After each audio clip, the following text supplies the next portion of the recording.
Hey, it's Mike Hambright with FlipNerd.com. Welcome back for another VIP interview where I interview some of the most successful real estate investing experts and entrepreneurs in the industry to help you learn and grow. Today I'm joined by David Krulac, who's the author of the book, How I Started With Nothing and Made Over $12 Million.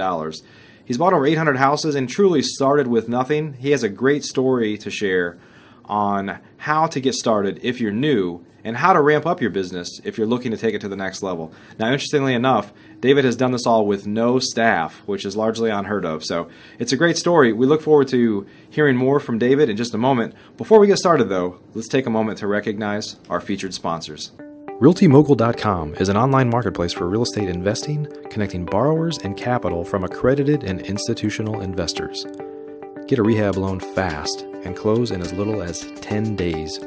Rates start as low as 9%. We'd also like to thank National Real Estate Insurance Group, the nation's leading provider of insurance to the residential real estate investor market. From individual properties to large-scale investors, National Real Estate Insurance Group is ready to serve you. Please note, the views and opinions expressed by the individuals in this program do not necessarily reflect those of FlipNerd.com or any of its partners, advertisers, or affiliates. Please consult professionals before making any investment or tax decisions, as real estate investing can be risky. Hey, David, welcome to the show. Hey, thank you for having me, Mike.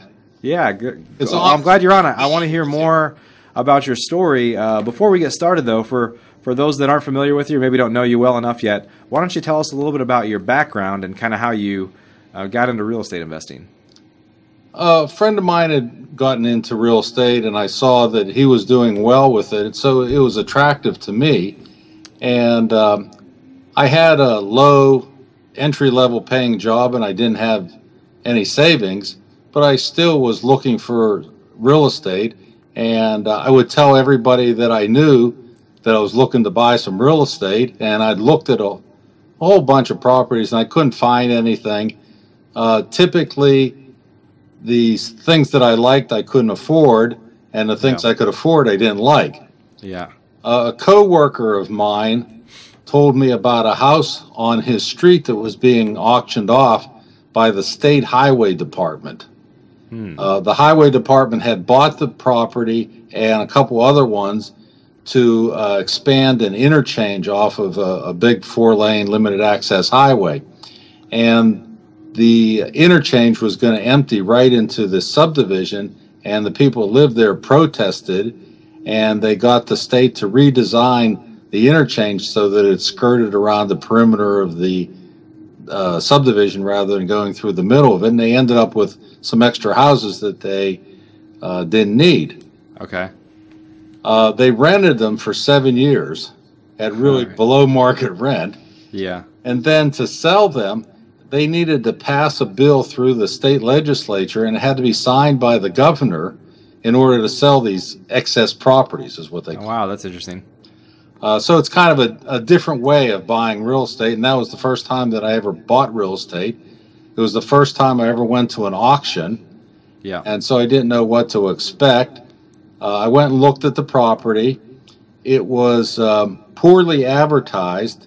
It was on a street that ended in a cul-de-sac. There was a sign on the front of the property, but there wasn't much traffic on that street to see the sign. And then they had an ad in the newspaper, and it had the legal description, you know, the meets and bounds, you know, beginning at a point, going 100 feet, all that. And it said having thereupon a dwelling. But it didn't describe the house, and it didn't have any pictures of the house. So the advertisement wasn't really effective in getting people to go take a look at the property.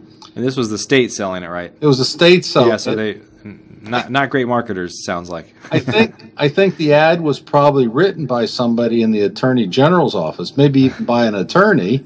Right. And they wanted to make sure that they legally covered all their bases with the advertising, but they didn't present it from a point of view of somebody who was in advertising. Right. You could tell that the ad was written by somebody who was from a legal perspective rather than an advertising perspective. So I went to the auction, and there was some bidding to start, and then the bidding kind of slowed down, and it was only myself and somebody who I recognized as a real estate broker. And I figured that he was not going to buy this house to live in, that he was going to either flip it or rent it. Yeah. And you needed to have 10% down that day in order to transact the auction. Mm-hmm. And I only had $2,500, so my bid limit was $25,000. We got up to $25,000. I bid $25,000, and the broker bids $25,500. And at an auction, you don't have a lot of time to think about what you're going to do. You have to make kind of split-second decision. And so I kind of threw caution to the wind, and I bid $26,000, which exceeds my deposit money that I had with me, which was all borrowed, by the way. The broker bids $26,500, and I bid $27,000, and for some reason the broker stopped. So I got the house, which was the good news. The bad news was I didn't have the $200 extra for the deposit. I had to borrow that from a friend of mine. I literally had no money in the bank. I had no extra $200. So I got the money together, signed the contract.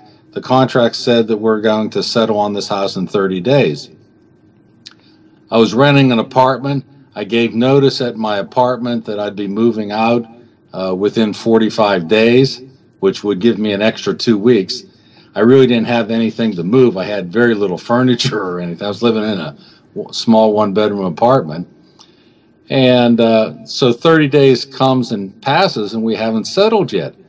So I called up the Deputy Attorney General who's handling this sale, and I said, I'm kind of in a dilemma here. They've already re-rented my apartment, and we haven't settled on the house. I thought we were going to settle in 30 days because that's what the contract said. My first real estate deal, what did I know? Right. And I said to him, would there be a possibility that I could move into the house? It was vacant. And he said, oh, no, we can't do that. He said, we don't have any insurance on the property. I said, well, I have insurance. I said, I was figuring that we're going to settle in 30 days, so I got an insurance policy effective for the 30th day for me to move in. He said, well, if you show us proof of insurance, we'll give you the keys. So I talked to the insurance agent. I got the binder. I took it over to the state capitol, to the Attorney General's office. I gave them a copy of my insurance policy, and they gave me the keys. In that whole discussion, we never discussed rent.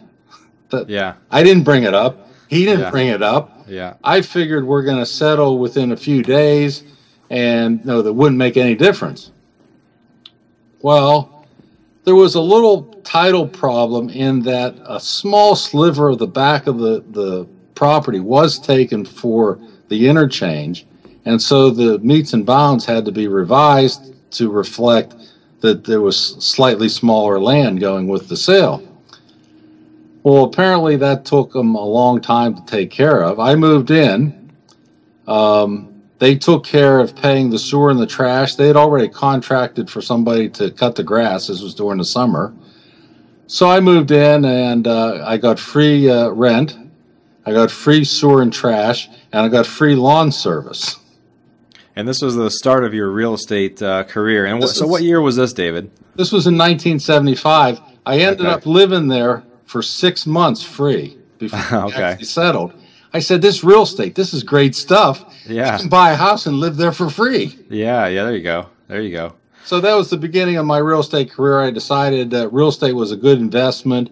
My initial reason for getting into investment real estate was to supplement retirement from my job.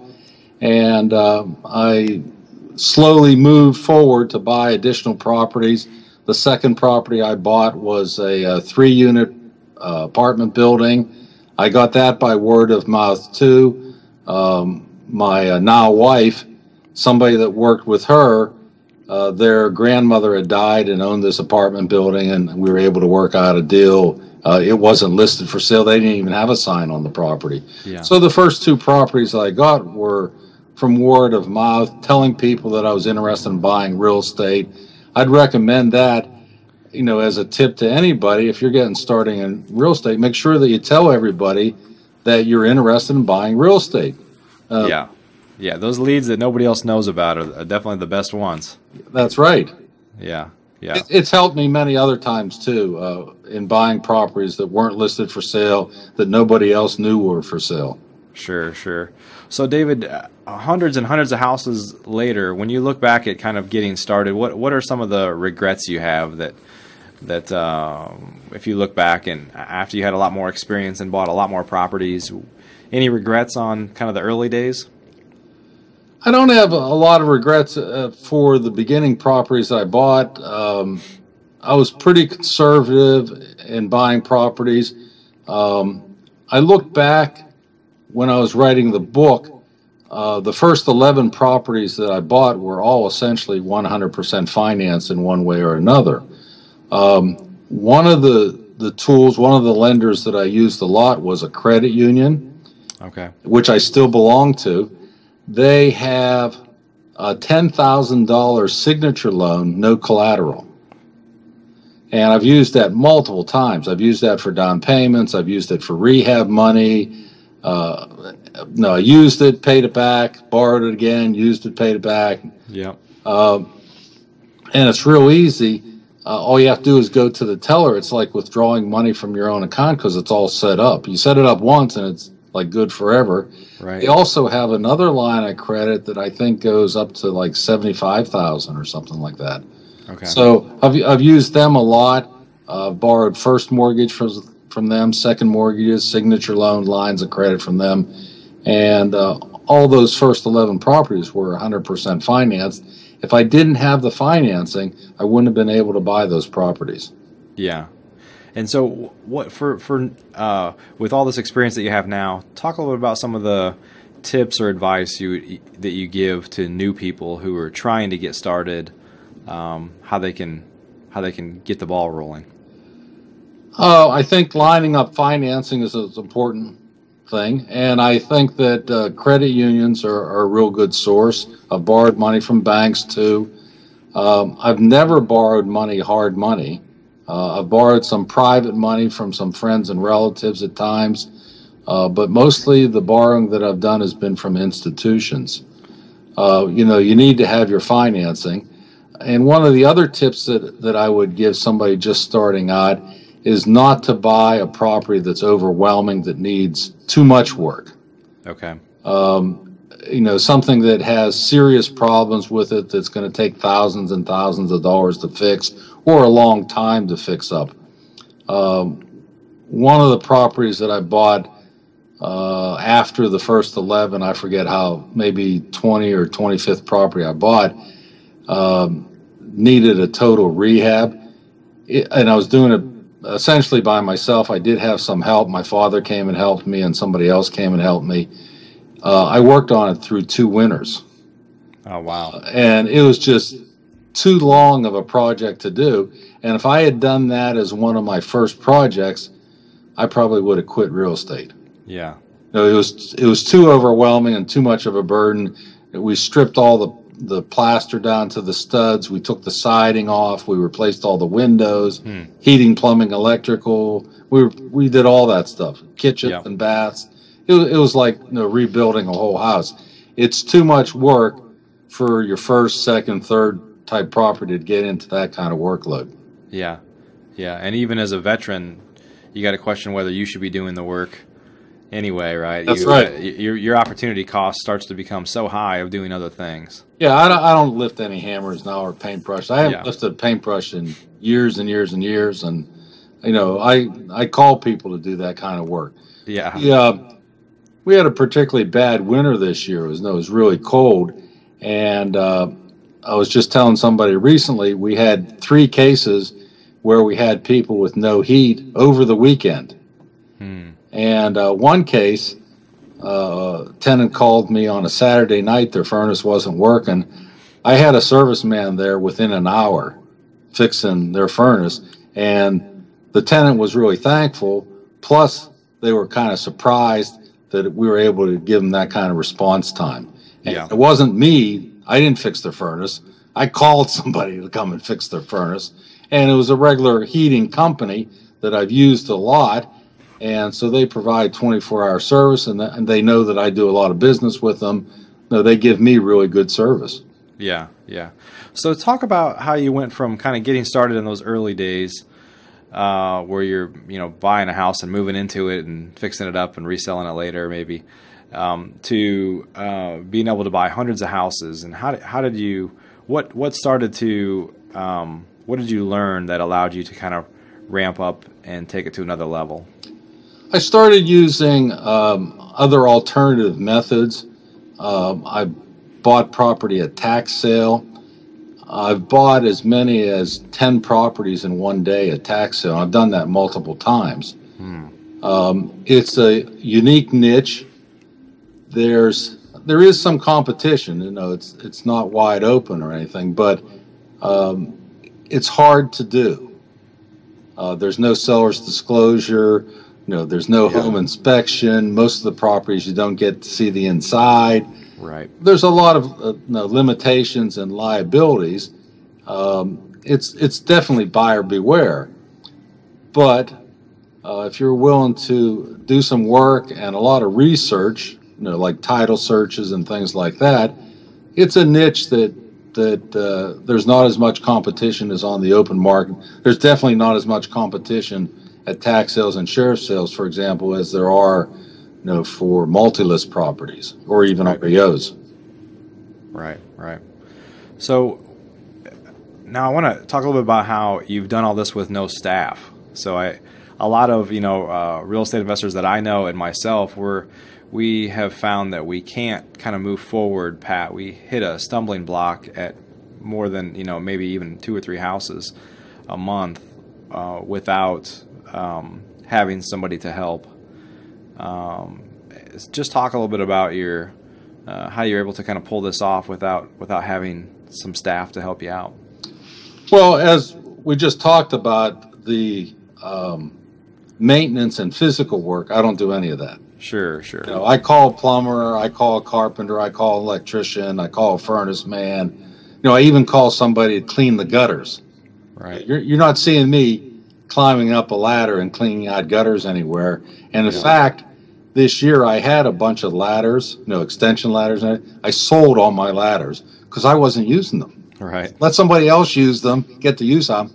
And, I'm sure that I'm not going to be climbing a ladder and cleaning out the gutters or doing any roof work or anything else. If there's a roof leak, I'm calling a roofer. Right. And I have a list of people that I've used. Some of these people I've used for a long time, 10, 20, even more than that years I've used some of these same people. They know that I'm good for paying them, and I pay them very promptly. And they know that I'm good for volume business. So I get really good service from the people that I use. I have had partners in various deals. I have a partner that I use at tax sale. He actually is more experienced than me. He started doing tax sale long before I did. I saw him at a tax sale, and then I'd see him at another tax sale, and I saw him at another tax sale. One day I just went up to him and I said, it seems like we're going to the same sales and we're bidding on properties and bidding against each other. Maybe we should think about working together.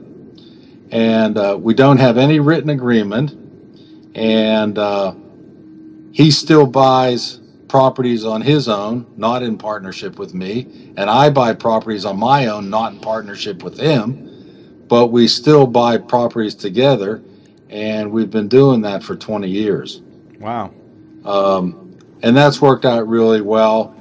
He has a lot of expertise, and he has a lot of experience, and he really helped me. Sometimes in partnerships, I see that there's like 2 people who are kind of both newbies and both floundering, and they're really not complementary. No, there's not one that has the knowledge and one that has the money. Like neither has knowledge and neither has money. That's not really an ideal partnership. Right. Yeah. So I guess what's kind of enabled you to stay kind of lean, if you will, is that you tend to be buying from sources that that aren't necessarily marketing driven. Like I know in my business, for example, we are real heavy at advertising, so we have to work a lot of leads to get down to that one potential deal, and lots of follow up and lots of actual communicating with sellers and families of sellers and things like that. So you tend to be using lead sources that allow you to kind of help you stay lean, I guess.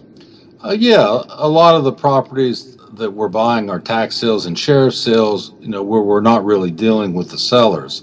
So we're not generating leads for that. We work the list. Yeah. I've also bought a lot of HUD properties and VA properties and REOs. You're not dealing with the sellers in any of those cases either. Right. And I have bought stuff off the multi-list. I know some investors say, "Oh, I never even look at the multi-list. I don't buy any properties off the multi-list." Maybe that works in certain areas, but in my area, 90% of the properties go through the multi-list. Even all the REOs and the HUDs, they all go through the multi-list too. So if you exclude the multi-list from your potential sources, you're excluding 90% of the market. Yeah. Yeah. So, David, any advice for folks that have been around for a while and aren't sure how to take their business to the next level, or maybe need some tips on how to kind of grow their business a bit? One of the things that I have done in the marketing area is letter solicitations. In one town where there's 1,300 houses, we ended up buying 108 properties. Okay. And you're talking about direct mail? Direct mail. There were a lot of people that didn't live in that area, didn't live in that town. There were people from out of state, people from out of county. We sent them letters. Sometimes people didn't respond to the letters for years. I've gotten several calls from people saying, "I was going through my mother's stuff. She just passed away, and we saw this letter that you wrote 5 years ago. Yep. Are you still interested in buying this property?" And I said, "I'm willing to talk about it. I'm interested in talking about it." Yeah. And so I've bought properties off of a letter that I sent 5 years ago that nobody ever responded to. Yeah. Yeah. Maybe we can talk a little bit about, as I know you buy from a number of different leads. I mean, I think that's one of the things that's important for all real estate investors, is to kind of have lots of proverbial irons in the fire, if you will, that could bring leads to them. Maybe talk about how important that is and how important it's been for your business. I think that some investors get locked into like one method. Like, I'm going to do only short sales. Well, if the short sales dry up for a period of time, then your business dries up. Right. Or you try to force deals into short sales that really aren't short sale type deals. By having different tools, different ways of buying property and different sources, the fluctuations of the market don't make any difference. I'm always a buyer. I've been always a buyer for years and years and years. It doesn't matter whether the economy is good or the economy is bad. The difference between when the economy is bad, I'm buying at lower prices than when the economy is good. But I'm a buyer all the time. Yep. Whether it's a buyer's market or a seller's market, I'm a buyer. Right. So I'm always looking to buy properties. I would recommend to newbies that you always have business cards, have your name and your address and what you do. I've seen people's business cards that have some fancy name, but the name doesn't say what they do. Yeah. It doesn't say like we buy houses or right. what we're looking for. And it has to have your name and your address, your phone number, your email address. All that information has to be on there. And I think the presentation of your cards have to be some quality, not something that you printed at home on your own home printer. And my business cards are made of a stock that's glossy. It's sort of like the material that playing cards are. And I always have something printed on the back. I use the front and the back. And the back of my card has my resume on it. It says the things that I've done, the things that I'm looking for, I buy houses, I buy apartments, I buy land, I buy farm, I buy scattered lots. All that stuff is on my card. Yeah. So my card is complete, and it tells people what I'm looking for and what I've done and what my experience has been. And I have everything on there. I have my website, I have my email address, I have my cell phone, I have my office phone, and my address. Everything's on my card. Yeah. Yeah. And that's good. That's good. That's good. That's good. So my card is complete, and it has a lot of information on it. And I use the front and the back. Most people don't use the backs of their cards. Right. Right. Yeah. Well, David, tell us a little bit about the book that you have out. This was a labor of love. I've read. I think most writing has to be. It took me about a year. It's been edited professionally twice. I was very particular about what I wanted the book to say and do. I've read maybe 300 real estate books. I'm a very avid reader. I read all the time. I'm still buying books and reading them all the time. A lot of the books I felt had shortcomings in them. One of the things the shortcomings is that there would be examples, but there wasn't enough specifics about the examples that you could actually duplicate that example. And so that was one of the things that I wanted to do about writing the book. So in my book, I have what the source of the property was. There's 270 examples of properties I bought in my book. Mm-hmm. And every one of the examples has what I actually paid for it, what I rented it for, what I sold it for, how I financed it, what was the source of the deal, and then a description of what I did or some other particular unique things about the property. Yeah. So I think that the book has appeal to both new people and intermediate and senior investors, and that it has enough details in it that hopefully somebody can have the benefit of the mistakes I made as well as the good things that I did, and be able to duplicate the good things and not duplicate the bad things. Yeah. There's deals in the book. I wrote about deals where I lost money, which is another thing I don't see in very many books. Yeah. And those are some of the best lessons to learn from when it wasn't your money. a lot of investors say, "Well, I never lost money in a deal." Well, to me, that means either you haven't done very many deals, or you're lying. Right. Usually the latter. Yeah. Or both. Somebody I know told me that, and I know that several of the properties that they have are upside down. Well, they haven't lost any money because they haven't sold them. Yeah.